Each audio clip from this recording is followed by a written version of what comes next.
Hello. Hope everybody again is doing as well as possible and staying healthy, and practicing social distancing to keep their friends and family and everybody around them safe as well.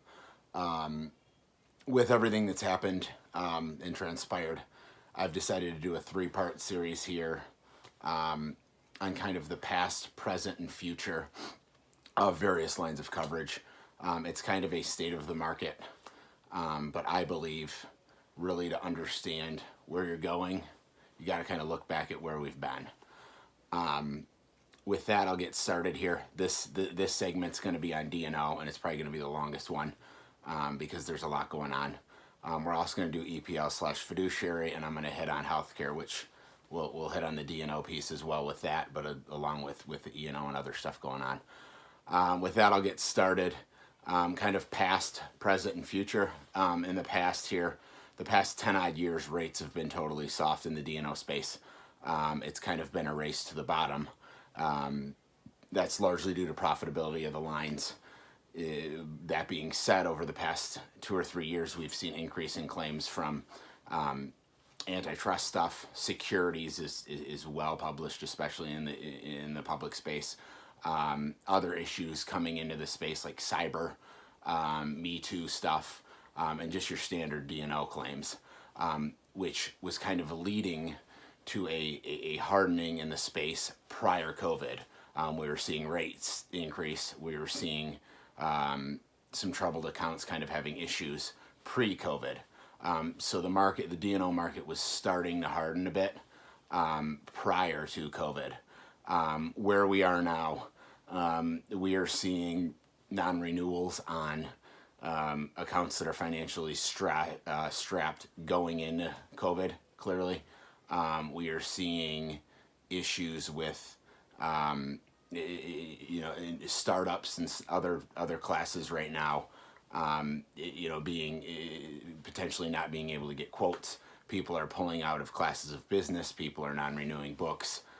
It's kind of, there's no method to the madness right now, but we are seeing movement in the space right now at this point in the beginning of April of 2020.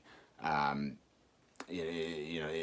comes from everything from picking classes to carriers even potentially getting out of writing the business. Where we're going, this is where I kind of put my underwriting hat on, my broker hat on, where we're going. Even if the COVID claims don't bear fruit's a bad term, but don't amount to much in the D&O space, which we've already seen them with cruise ships and stuff. But if they don't amount to much, the investigation costs and the reservation of rights letters from the carriers are still going to cost a ton of money, let alone any indemnity being paid there, which we are seeing trends towards indemnity, along with the bankruptcies that are going to clearly happen, unfortunately, to companies. So my projection here with D&O is we're going to see a hardening market that we haven't seen before. We were going towards that prior to this, and now we are straight up. We're going to see it, I would say 3 to 4 months, there's going to be a ton of movement. We're seeing a fair amount right now, but in 3 or 4 months, it's going to look totally different. That is my opinion. That is from sitting on underwriting files and sitting on claims calls and being in the brokerage position as well as being on the agency side, seeing how this plays out. That is my opinion, but from my conversations and what I've heard, I really think we're going to go that route. Why do I tell you this and why do I bring this to you?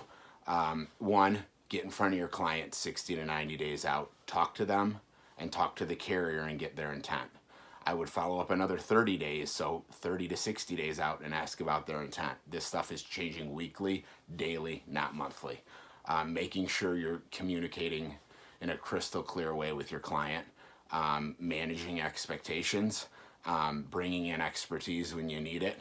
That's going to be huge. There is capacity. There is ways to do things still, but it's really getting in front of it, having conversations, and making sure we're all collectively managing the message. This is one I look forward to any type of feedback, and I look forward to anything that's going on that you want to kind of chat about. Look forward to chatting with you soon. Reach out with any questions or concerns. Have a great day, and I look forward to parts 2 and 3.